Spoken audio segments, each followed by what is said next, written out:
Halo Moms, kembali lagi dengan saya Dr. Yoga Yandika. Sekarang kita akan bahas tentang obesitas pada anak. Check it out.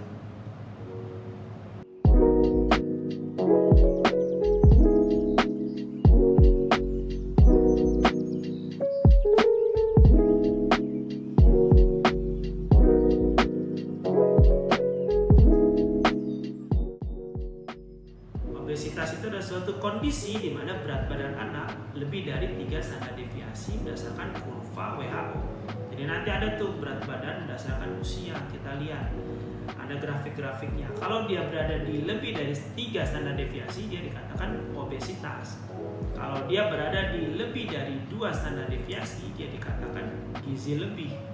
Oke? Obesitas itu terjadi karena si anak asupan nutrisinya dia lebih banyak dibandingkan dengan asupan energi yang keluar. Jadi simpelnya energi yang masuk lebih banyak daripada energi yang keluar. Nah, pertanyaannya, kenapa energi yang masuknya bisa lebih banyak? Macam-macam. Bisa karena jumlah makanan yang masuknya banyak, bisa karena metabolismenya yang rendah, atau yang terakhir aktivitasnya yang jarang. Jadi kita harus evaluasi dulu nih, si anak tersebut masuknya dalam kondisi makannya banyak, atau memang badannya yang metabolismenya kurang, atau anaknya mager, jarang gerak, aktivitasnya rendah sehingga energi yang keluar jadi lebih sedikit. Apakah obesitas faktor keturunan, dok? Nah, obesitas itu bisa aja karena faktor keturunan. Misalnya orang tuanya obesitas, anaknya beresiko lebih tinggi untuk terjadi obesitas. Karena nanti ada namanya faktor genetik yang menurunkan apakah ada kelainan tertentu di metabolisme si anak tersebut atau tidak. Atau bisa juga orang tuanya obesitas ya karena lifestyle kehidupan keluarga tersebut ya dia mendukung untuk beresiko terjadinya obesitas. Jadi apakah faktor keturunan bisa menyebabkan obesitas atau tidak? Bisa. Nah, yang pertama tadi merubah pola makan. Jadi pola makan harus diatur. Pola makan anak itu kalau bisa lakukan food rules atau feeding rules atau jadwal makan. Jadi si anak jadwal makannya ada 3 kali makanan utama, ada 2 kali makanan cemilan. Nah, jika anak obesitas baiknya diperbanyak sayur dan buah. Karena tujuannya nanti supaya dia membantu supaya si anak ini kenyang. Sedangkan kalorinya rendah tuh kalau sayur dan buah. Yang kedua, tidak boleh dipaksa nih. Jadi saat melakukan feeding rules atau jadwal makan, si anak ini tidak boleh dipaksa untuk makan, dipaksa untuk memaksa makan makanan tertentu. Jadi kita harus buat lingkungan yang netral.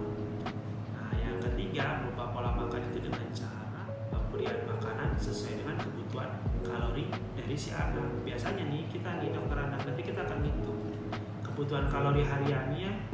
Kita kurangin sekitar 200 sampai 500 kalori sehari, atau kita lakukan defisit dari minimal misalkan kebutuhannya 1000, ya kita lakukan defisit pemberian kalorinya turun secara bertahap 800, 250, 700 sampai didapatkan berat badan yang ideal. Target penurunan berat badan itu seminggu itu kurang lebih 0,5 kg per minggu, dengan syarat si anak tetap mendapatkan gizi yang seimbang, gizi yang lengkap.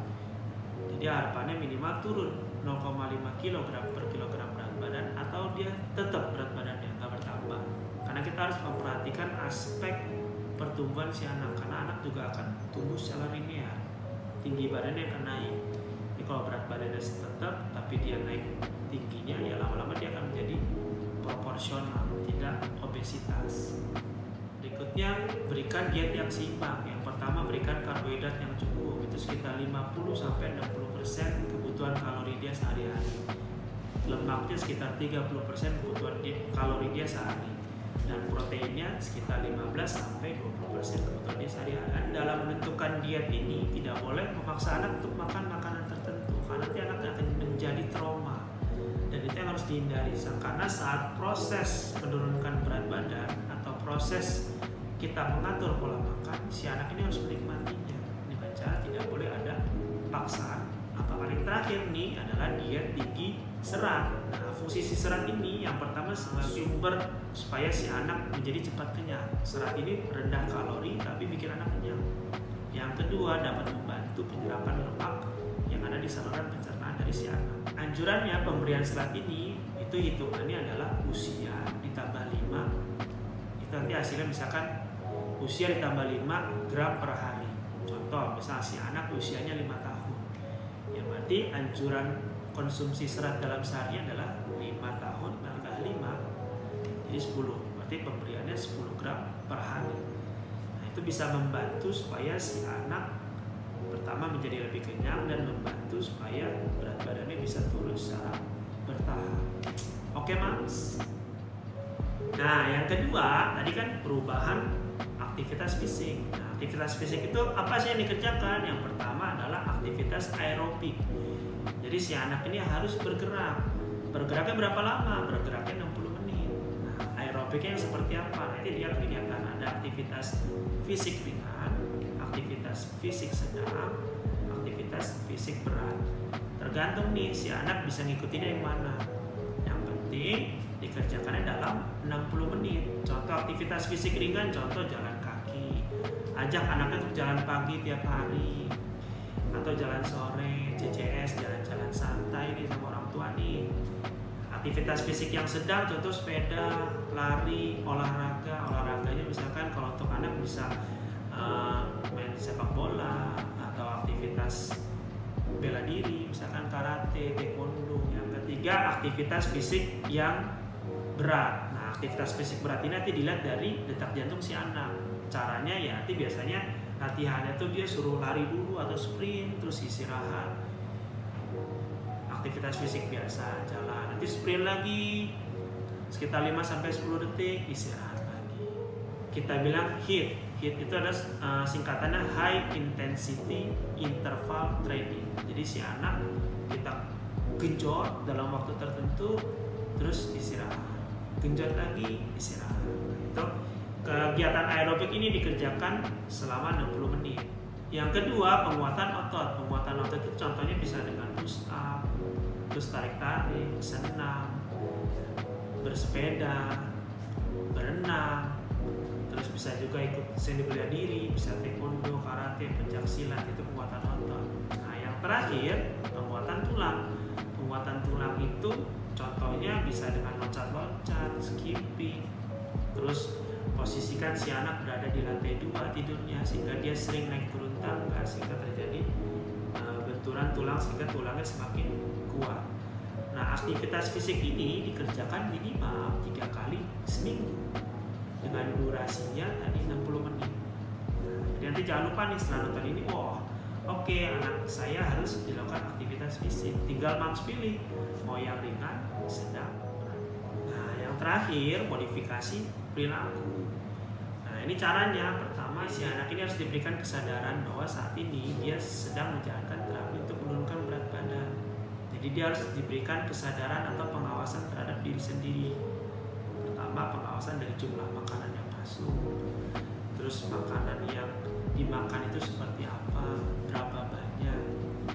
Itu yang pertama, dia harus diberikan kesadaran diri. Yang kedua, modifikasi perilaku dari si pengasuh, dari si orang tua. Dengan cara contoh misalkan hindari atau kurangin kegiatan menonton TV yang terlalu lama atau bermain game terlalu lama, atau kebiasaan misalkan saat menonton TV makan cemilan misalkan, itu hindari atau dikurangin, atau kurangin stimulusnya. Misal nih pada saat lagi nonton TV, dia supaya si anak gak makan, ya kalau bisa di dekat area meja TV tersebut gak ada makanan apapun sehingga nanti kemungkinan anak untuk jadi ngemil jadi lebih rendah gitu. Atau mengurangi stimulus makanan dalam artian mengurangi jajanan untuk supaya dia jajan cemilan sehingga nanti kalori yang masuk bisa kita batasi. Mengubah perilaku salah satu juga bisa dengan memberikan penghargaan. Misal dia dalam seminggu dia berhasil turun 0,5 kilo. Nah, berikan apresiasi atas usaha dia sehingga si anak tetap semangat untuk menurunkan berat badan atau menerapkan pola makan yang sehat. Nah, yang paling penting terakhir ini harus dikerjakan dalam kondisi yang tidak boleh dipaksa sehingga hindari melakukan tekanan ke anak. Seringnya nih misalkan nih orang tua nih sudah dikatakan oke, anaknya obesitas atau anak ibu gizi lebih, lakukan diet A, B, C, D. Nah si orang tua ini menetapkan target sendiri ke anak sehingga anaknya harus mengikuti target orang tua, sehingga si anak jadi stres berat dia karena dia dipaksa mengerjakan A, B, C, D, E, F, G. Kalau bisa pada saat mengerjakan terapi untuk diet obesitas, untuk aktivitasnya dikerjakan dalam suasana yang menyenangkan. Oke Mas? Bisa? Pasti bisa. Yang penting selalu ingat, yang kita sedang hadapi ini anak kecil loh, bukan orang dewasa loh. Dan cara menghadapi anak kecil berbeda dengan orang dewasa. Anak kecil butuh perhatian, kasih sayang, dan contoh atau panutan yang bisa dia tiru, sehingga apa yang dia lihat itulah yang dia tiru. Jadi kalau misalkan orang tuanya memaksa atau menekan, yang dia tahu adalah bahwa proses makan itu sangat menyeramkan, sehingga nanti itu akan terbawa sampai dia ke atas atau sampai dia dewasa nanti. Sehingga pada saat dia dewasa dia akan menganggap oke, saya nggak boleh makan A, B, C, D, atau mungkin dia akan menjadi balas dendam. Saat tidak ada orang tuanya dia akan makan sebanyak-banyaknya. Ingat selalu harus ada support dari orang tua. Oke, mungkin itu aja kita bahas tentang obesitas. Mudah-mudahan nih bermanfaat, dan tips-tips yang tadi kalau bisa dikerjain ya. Ingat selalu yang kita hadapin adalah anak kecil, bukan orang dewasa. Jadi buatlah suasana yang happy. Orang tuanya happy, anaknya happy. Semoga bermanfaat. Terima kasih. Salam sehat.